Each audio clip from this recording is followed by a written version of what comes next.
JMU612 is the hashtag we're going to use today on Twitter.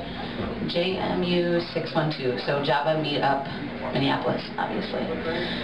Talking about web video today. Awesome. How many of you guys work somewhat related to web video? You guys do it on a day-to-day basis?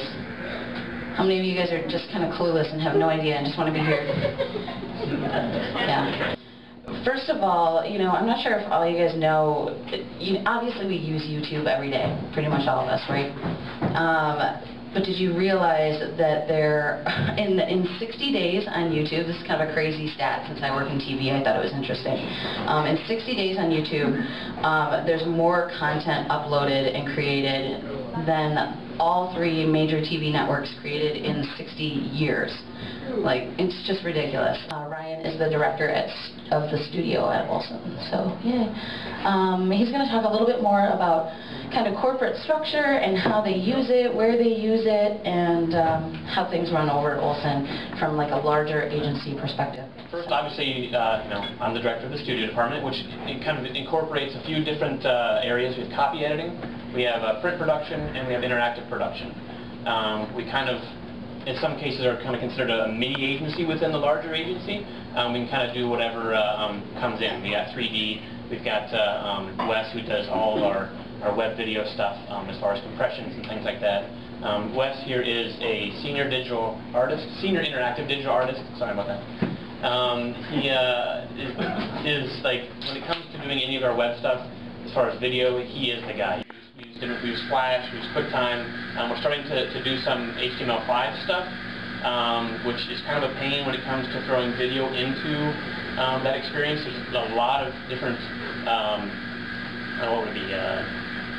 Different formats, just kind of a pain, put it that way. Some browsers don't quite support it as well as others, so we've run into a lot of issues with that, but that is sort of kind of the direction some places are going.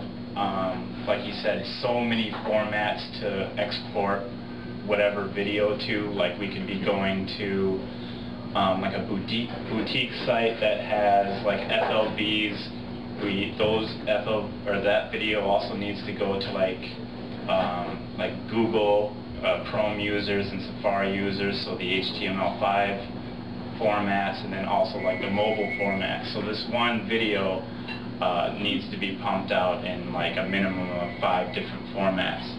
So that being said, like knowing those formats and getting your compressions down so these videos are basically able to load as quickly as possible, and you're getting your user to the main content of, a minute-long, 30-second video as quickly as possible is something we try to really strive for. Here, like HTML5, I don't know the difference between HTML5 and HTML1 or HTML17, but I appreciate it. So there's that side of video that is every bit as important as the content. What I think I can speak to, at least to some degree, is basically the story. What kind of a story are you telling, and why use video? And I'm a huge fan of it. It's what I do every day. But at the same time, I think often video is such an alluring medium that it's maybe not misused, but used hastily, used in a way that is not as good as it could have been. And I say that as somebody who has done that often, sometimes without knowing it, sometimes knowing it. So anyway, ostensibly director, writer, but we do production work for things where there's boards and there's another director and it's really turnkey, and we just come and place a bid and shoot it, and we'll do kind of full service creative through to the edit, and everywhere in between. The length is going to be, generally what your messaging is going to be. You know that you'll have an audience, and all of those things are safe and effective. People always like to talk about YouTube as it's another channel. You can be your own TV station. And I think that's kind of actually not a good metaphor. I think it's more, with broadcast TV, there's 4 or 5, whatever, 6 networks. Who knows where we're at these days with the CW and the WB and the WCB. But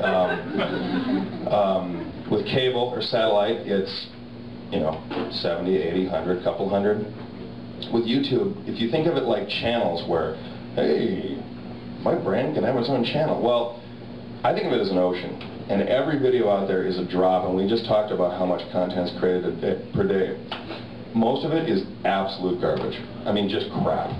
And that goes without saying. It's kind of like, well, thanks, buddy. But the point is, you need to create something that, A, has a chance to be seen in that sea of noise. Just a sea of noise. And that's just, that's just YouTube.